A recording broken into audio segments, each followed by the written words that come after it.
Hello, everyone, and welcome back to the latest edition of the Jake's Take with Jacob Elishar podcast. I'm your host, Jacob Elishar, the chief content producer and writer of jakestick.com, a pop culture entertainment news website. If you're listening to this conversation, please give us a thumbs up and please subscribe on all channels. I'm very excited that this has been a big year for 2023, and this guest is continuing the big headcount. He is the founder of the Underground Music Collective. He's the host of Quit and Spin podcast, and as of this recording, the United Underground Music Collective has over 4,300 Instagram followers. So please help me welcome Gerard Longo to the podcast. Thanks for having me, Jake. Really excited to be here. I'm very excited to have a music industry insider come on. This podcast is a rarity, so thank you so much for taking time in your schedule to talk with me. I really appreciate it. Of course, yeah. Excited to hear what you got for me here. All right, so let's get this conversation rolling. So, when did you get interested in music, and how did that passion evolve into desire pursuing a career in the recording industry? Well, it's been a long road. I would say, I was first passionate about music as a kid. I yeah, this is a story I haven't told too much, but when I was little, I have an older sister, and she was, right in the age of New Kids on the Block when they were huge, and so I was like 3, 4, 5 years old, wanting to be Jordan Knight, right? And still to this day, I think that man's an incredible performer. I think they're all incredible performers, but that was really my first favorite band, if you will, and I remember a Christmas Eve when I was little, I would put on a Christmas Eve concert for relatives. It was all New Kids on the Block and Boys to Men songs. And then from there, just kind of stayed interested. In high school, I was in choir all 4 years. I had a bunch of friends who were in bands. Once in a while, I would delve into the songwriting and performing world. Had a little bit of a shyness and stage fright to get over there, but I was always in tune with what was going on in performing arts, in high school. Choir, I did theater a bunch of years, and that was really my main crew, growing up. I played football too, but I always kind of hung out more with the creative kids, the artsy kids, there was just more of a sense of camaraderie and empathy there, not to throw any shade at my former teammates. I love them too. But, it always felt like more of my place. And football certainly had like, a lot of influence as far as, teaching grit, determination, perseverance, the things you need as an entrepreneur, right? The things that I find myself even now, I'll be 36 in a couple of weeks, leaning on. But, it was always, this love of creativity, this love of storytelling that continued, from high school to college. Of course, kept up on all my interests in college as well. Went to Moravian University, as it's known now, in Bethlehem, Pennsylvania. And while keeping all the things going, I also started a college radio show. Started that with my brother. Then when he graduated, I did a spin-off of that. My radio name was The Quinn. And so it was called The Quinn Spin with two N's, a spin-off of Dominic and The Quinn. And I mean, those episodes now will never see the light of day. I don't know if they still exist on an old laptop somewhere, but I don't know if I'd want anyone hearing them for a number of reasons. But like there was always the focus on music. I would do an indie band of the week segment. I would also do a slow jam of the week segment, which has been discontinued in this current run.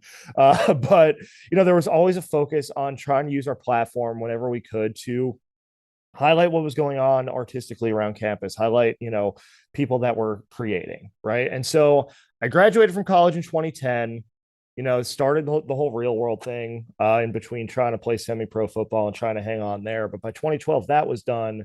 And then, I got a big boy job in New York. I was living in New Jersey at the time, where I'm from originally. And 2012, 2013, I'm doing that, commuting into New York, just kind of feeling like a spoke in the wheel, right? And then so one August weekend in 2013, I was commuting to New York for work. I had a long distance relationship. My girlfriend at the time was right outside of Philly. I'm in North Jersey. So like all of my time is being split between one or the other. I actually had a free weekend about myself. I was still living at home. I was on a contract with IBM. So I didn't want to move to New York City, which is really expensive, until I became full-time, which actually never happened. But I was just itching. I was itching for something creative. Football was done. And I just decided, because the laptop that those old episodes were on was still functional and I knew where it was at the time, I decided to go listen to some of my old college radio show. And that night, I remember the date, August 17th, 2013. I'm listening and I'm expecting I'm going to do this before I wind down, to go to bed. And here I am at midnight, like fired up, inspired, like I want to do something that has an impact on people. And I mean, our audience back then, in college it was like 10, 15 people. But they would tune in every week and they would be there, they'd give us content for the show. They'd be there to make fun of us when we, failed on air, when something went wrong from a tech standpoint or somebody said something, maybe they shouldn't have said. And it was just one of those things where I'm just like, I want to have an impact again. And the next day I went to Best Buy, I bought a USB mic.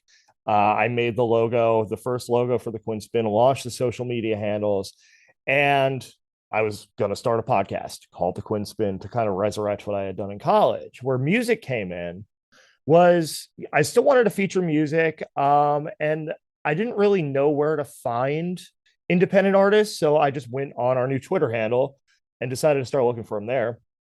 And so like it was actually kind of surprising to me like how much music is being created by in any genre by artists all over the world. And so I just decided to start sliding in DMs and at mentioning and just whatever I could do, just to like, hey, starting a podcast, would you like to be featured? There were 0 episodes at the time, and I was surprised how many people actually said yes to this podcast that nobody had ever heard because it didn't exist yet. And so from there, we just started getting more and more submissions. A bunch of friends that I had done community theater with at the time over at the community college by me, they joined me as co-hosts. A couple of them still hop on some of our episodes. Shout out to Scotty Rock and JD, who's actually my friend from high school who joins us now. And we had a really good run from 2013 to 2015.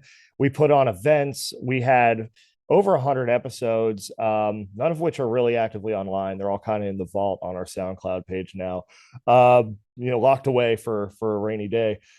We had guests from 5 continents. We had relationships with like Reverb Nation. We were able to do a lot, but none of us had ever done anything like that before. And so 2015 comes, the winds of change are starting to blow. Like everyone's kind of starting to go in their different life directions. I actually, from Jersey, was going to move back out to Bethlehem. I had gotten a job out there. And so I decided to kind of like regroup. The show went on hiatus in mid 2015 and just decide what I wanted it to be. And I moved to Bethlehem. It's about an hour north of Philly. And there's a music scene. Like there's not really the industry infrastructure, but there's a really good, strong local music scene. It's a really talent rich area in the Lehigh Valley. Right. And I'm like, well, what if I still do the podcast, but I do it as a piece of content in this larger thing? And what if I start a blog and start reviewing music and that kind of thing? And so 2015, I started to build that out, the back half of 2015. My mom actually passed unexpectedly in September of that year. So then I took some time, I was pretty much going to my day job and not much else, just kind of taking my time getting back in. Got the chance to enjoy a Cubs playoff run because I'm a Cubs fan. But once that was over, it's like, okay, I need an outlet, a distraction from the grief that I was still processing, right? And so, what about that blog idea? Let's get back on it, And so I started building it out. I bought the domain, and it was to be called Lehigh Valley Underground because for the region of Pennsylvania we were in, and it was underground music, right? And so the Quinn Spin then became a piece of content as part of that ecosystem. I launched it in January 2016, and it started to take off locally really quickly. We started getting invited to cover festivals, take part in putting on shows, through 2016, 2017, 2018, we had a lot of community partnerships. We won a few Lehigh Valley Music Awards, which was the local award show up there at the time. We were partnering with the city of Bethlehem on a First Friday concert series. Like we had so much going on, but mid 2018 came along. A lot of life stuff had happened in between the launch of the blog and that point, and I started to feel this pull toward growth, toward doing something, taking things to the next level, to leveling up. And that's where I kind of started to notice the lack of industry infrastructure, which translated to my lack of industry knowledge, right? And so I started looking to go to a music city, a major market where the music industry was prominent. I was thinking New York, because it was the closest in proximity, wouldn't have to leave my nieces and nephew 800 miles away. They're really important to me. And of course, when you're moving far away, there are a lot of just hurdles you have to go through. So I figured New York would be an easier jump. I wasn't getting any bites though. I was applying for jobs, nothing was really coming back. And then I have two really good friends. My friend Adam, who's a musician, his band is called the Mad Sugars. I've known him since seventh grade, and he had just gotten married. So he and his wife Anna now lived here in Nashville, and so they had come up. They visited family Labor Day weekend, and I met them for dinner. And I just told them like, look, I'm thinking about making a move, and I told them I'm thinking New York. But then 2 days later, they start getting me to try to move to Nashville. Anna sends me a job posting, and she's like, hey, why don't you try this? I'm like, okay, I'll apply, and yeah, I applied to that job. I think it was a job at Warner Music. I didn't get it, but it got me curious, like what else is in Nashville? And there was a lot of jobs, so I just like spent the rest of that day just going down the rabbit hole, applying to jobs. I had a security job at Arts Quest. I'm wearing their gear right now for Music Fest, actually. And while I'm waiting for the lines to fill up and the bag check to start, like I'm easy applying on LinkedIn. While I'm bag checking that night, I start getting calls from 615 numbers, which that's our area code here. The same day I start applying to jobs in Nashville. And so I'm like, okay, maybe there's something to this Nashville idea. And so I started focusing my energy there through the fall. And the Monday after Thanksgiving of 2018, I had a security job at the Grand Ole Opry, a Lyft sticker on my car, and I packed up whatever would fit in my little Nissan Versa that I still drive and moved here. And it's been this crazy, just serendipitous journey, but and like it was a huge risk, I really didn't have a whole lot to my name at the time. I was starting completely over, but I'll be here in November. It'll be 5 years. And it's one of those things where, I feel very fortunate to have landed where I've landed.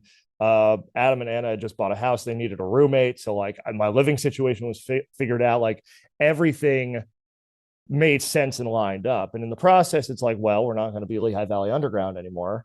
And I wanted to do something that was going to be broader facing, that was going to be more industry focused as well, in addition to reviewing music and featuring the artists.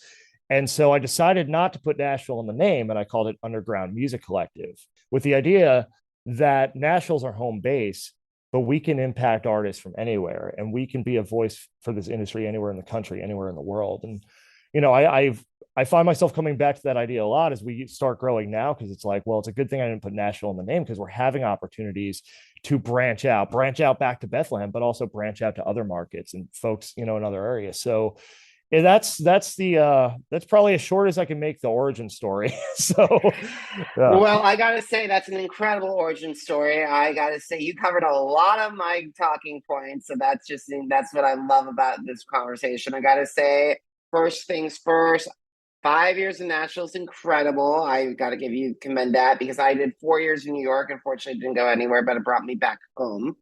But I also got to bond with you, fellow choir kid, all 4 years, three-time choir secretary for high school, theater kid as well, but however, fifth grade to 12th grade. Oh, very nice. Yeah. I love those experiences. Some of my best friends in the world came from those experiences still to this day, and it really like it opens you up. It brings you out of your shell, because like, I was very, I think, introverted and very like kind of angsty teenager, before I really started opening up in like choir and especially theater. Was such a great experience, to just mix it up with different people, and mix it up with people of different perspectives. And, it was a nice contrast from football after like 4 or 5 months of like going hard, going to practice, you got to tough it out, toughen up, that kind of thing. It was nice to just kind of like lean into this other side, and yeah, again, you meet so many great people and, have so many just amazing experiences, in performing arts. And it was definitely an important formative experience for me, and gave a lot back. Awesome. So I got to give you props for that. And also, this United Underground Music Collective has come a long way. And like, as I was doing my research for our conversation, I saw partnership with Creative Artists Agency. For those of you who don't know, one of the largest entertainment agencies in the world. Almost a majority of your favorite performers, actors, or musicians have ties to them. And also Universal Music Group, which I'm like just in awe of, because I've been trying really hard to break in with Republic Records to bring some of their people on. So I give you a lot of, I still hasn't happened yet, but I'm going to say this, it's going to happen sooner. Manifest that. You got to manifest it. I'm manifesting that. So how did you get those partnerships? It's interesting because like I'm just usually focused on doing the work just day to day, just like hacking away at it, chipping away at it.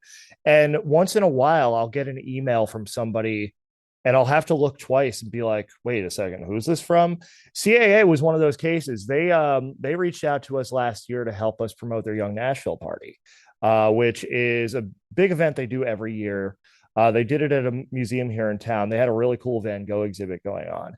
And I'm just like, wow, CAA is reaching out to us to help them promote something like this little plucky blog that I started in Bethlehem, Pennsylvania, which started off of a podcast that I literally started in my childhood bedroom. And it's just one of those things. It's one of those like kind of pinch me moments, right? Where it's like, wow, like we're actually doing what we came here to do.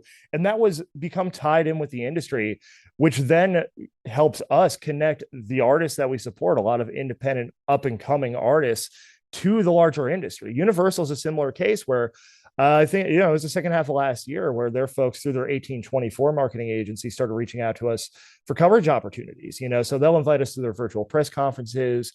We actually just had one of their artists, Will Lindley, who's an amazing pop artist from South Africa. He's really starting to gain some traction worldwide, internationally. We had him on the Quinn Spin just a couple weeks ago as of recording here. And that was an amazing conversation. Will had such thoughtful answers. You could tell he's just really dedicated to his craft and grateful for his journey, grateful for everybody that's helped shaped it. And, it's just like these moments, like, we had a chance to partner with Red Bull on one of their music events over here at Marathon Music Works at the end of 2021.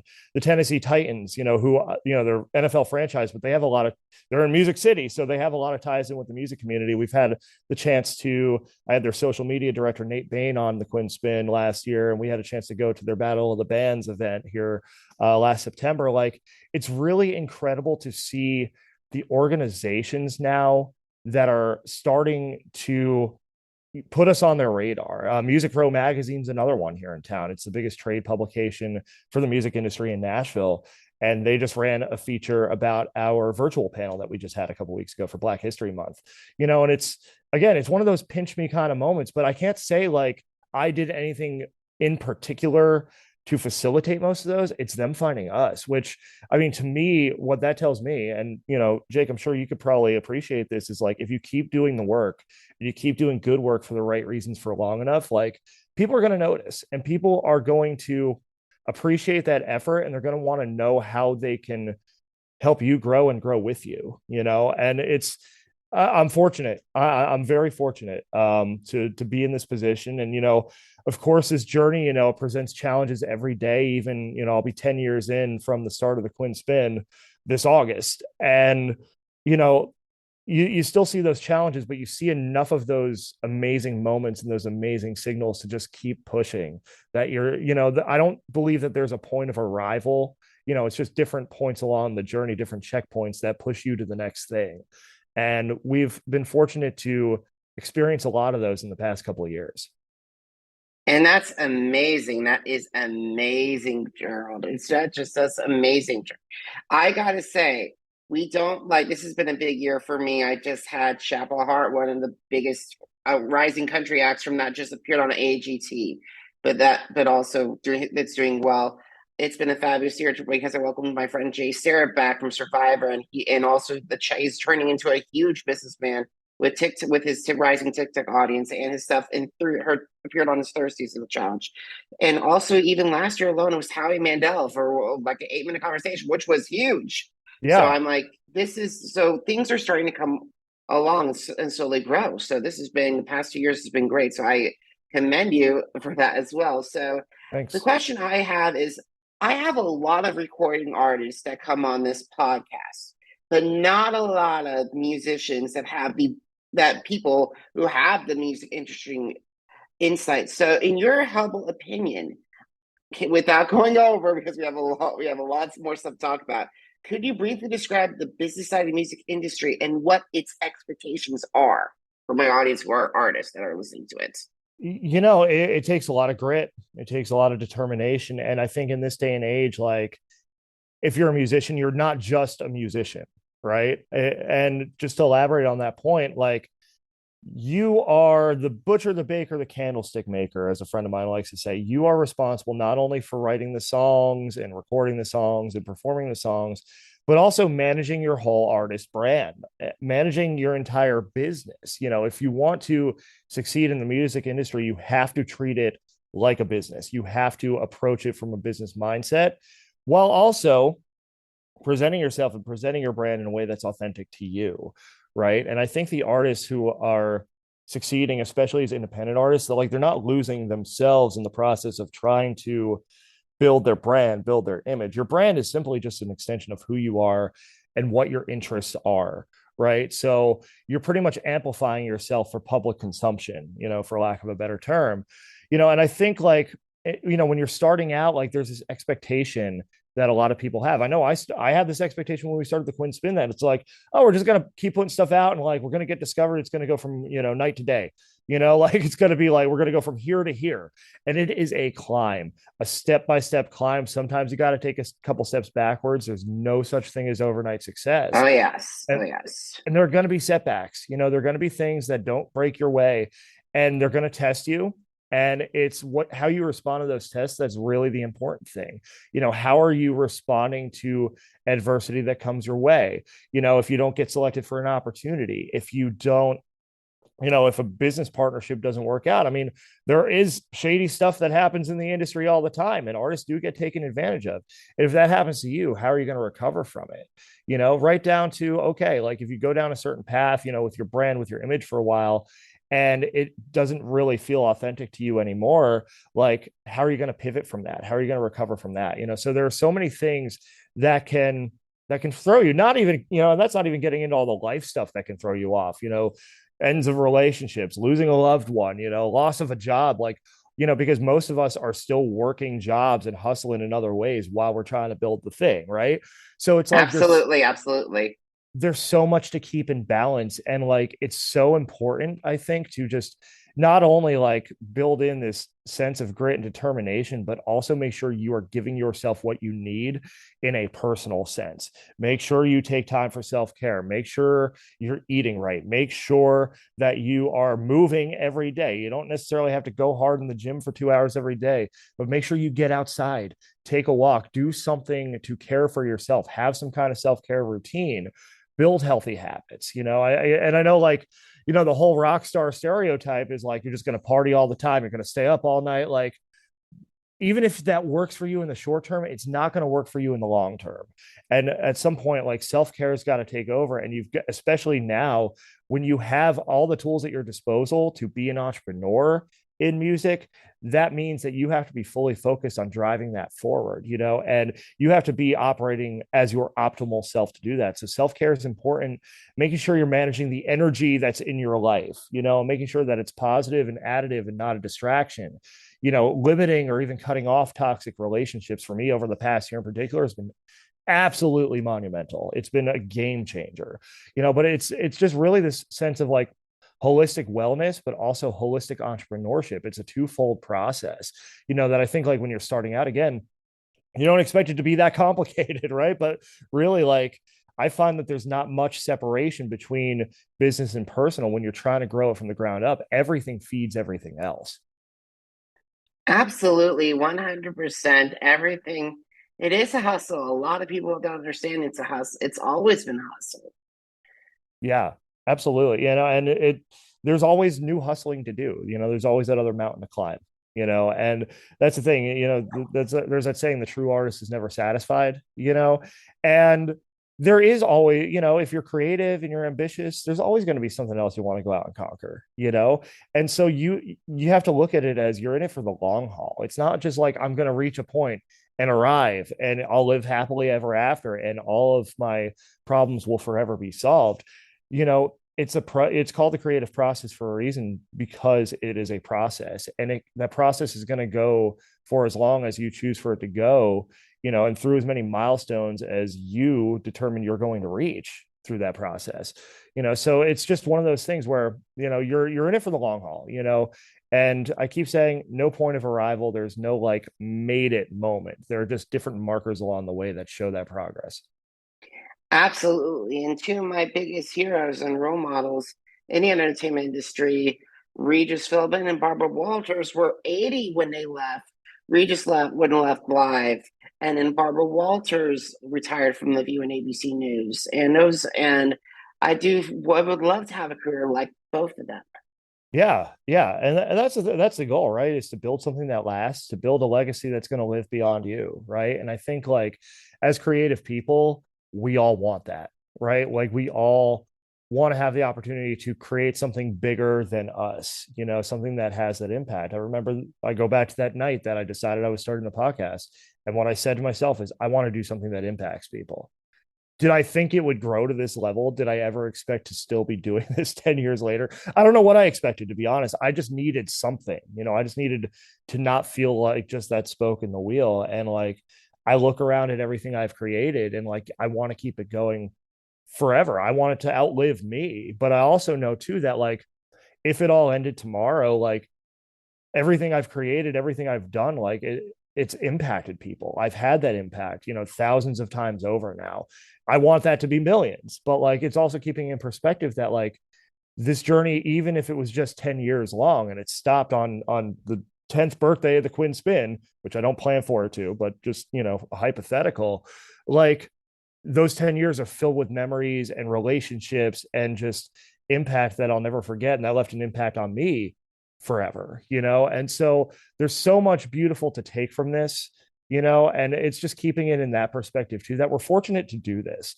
And we're fortunate to have the opportunity to live in the age where we have all these tools at our disposal to build. And, it's just one of those things where it's like, okay, your curiosity and your creativity and your drive is what pushes you to be like, how far can I take this? What's the next step? And, again, I find myself very fortunate just about 10 years in to still be thinking that way and to be just as enthusiastic and probably more optimistic than I've ever been. Awesome. I gotta say that is awesome. So quickly, what are some of your favorite interviews? What are some of your favorite interviews?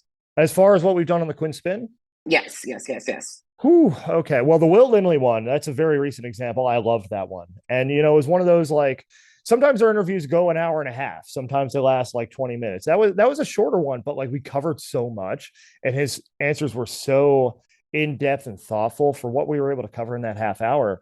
I thought, it was incredible. And again, he's just a guest that's, so insightful. And, you could tell he's just grateful, for every opportunity coming his way. And he's really had a chance to, take off here, especially since COVID. He was somebody who, went on TikTok and started to connect with fans that way. And it's led him to so many opportunities. And I think he's a really good case study for that too, the power of social media and the tools that we have to connect. Absolutely. So sorry to interrupt. Yeah, go ahead. Because I'm looking at our timer and like it's clicking down. So quickly, what are some of your favorite social media channels? That we use. I mean, right now our focus is on Instagram and YouTube. Instagram's our number one, our bread and butter. We're on there for Underground Music Collective, for the Quinn Spin at Quinn Spin Official, Nash Live, which is our events arm here in Nashville. That's Nash Live shows. I mean, that's really kind of our central social media hub. Of course, the Underground Music Collective website will, point you in all those directions. But YouTube's come on too. That's where we're posting all of our new episodes in video format right now, posting clips. I try to get a Sunday replay feature up with YouTube clips from different things we've done.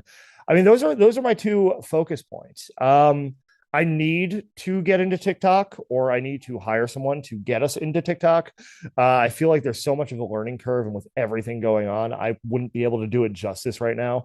I do have a personal one that I was kind of beta testing for a little while, but I don't even know if it's on my phone right now. I'm bad as far as keeping up with TikTok goes, but Instagram and YouTube are really where we've seen a lot more engagement, and things seem to be gaining some traction for us there. YouTube in particular I'm excited about, because it's what it is. It's a giant search engine, right? And so people have the Mhm. chance to go in and find the content they're looking for, and the algorithm rewards you for posting content, especially if people engage with the content, because then it'll show them the next stuff. I think better than most platforms that I've worked on. So like I find people really starting to subscribe more to our channel, really starting to follow the show more. And I'm seeing, our view counts on episodes, in addition to what we're doing, on all the audio streaming platforms, start to tick up, from episode to episode. And I mean, do you strike gold every time? No. But the point is, like, you keep putting it out, you keep creating, you keep having these conversations, right? And you keep giving these artists a platform and building community through that, and good things are going to happen. And so those are the two channels, Instagram and YouTube, where I think we've done the best job of that. Awesome. Quickly, why should my audience check out Underground Music Collective? Because if you want to support independent artists, if you want to support independent creatives, and you want to help the rising tide raise all boats, as we like to say, this is the place for you. I mean, there's great music, great stories being told across the industry, across all genres. We don't leave any out. And, so that's what we're trying to do, is build community, and change the conversation around what an independent artist, what an underground artist is. I think there's been this stigma for so long that, like, independent or underground DIY means you're broke. It means you're low budget, low quality. And that is so not the case. There is so much talent out there, but also, like, the quality of the production of what's being put out, I would put up against any major label artist. And it's just, people need an opportunity to be heard, and they need to focus on what story they're telling to connect that to their audience. That's so important too, is how are you connecting to the actual humans who are consuming your work? So we're giving people a chance to connect their art to the audience, whether that's their fellow artists, people in the industry, fans, just people who come across our content, right? And so that's why you should check it out. If you want to learn more, you want to discover more, and you want to be on the ground floor of what we're building, then that's why you should check us out. That's incredible, Gerard. Thank you so much for joining us today, guys. Thank you so much for your time. Thank you so much for listening. Have a great day, everybody. Goodbye.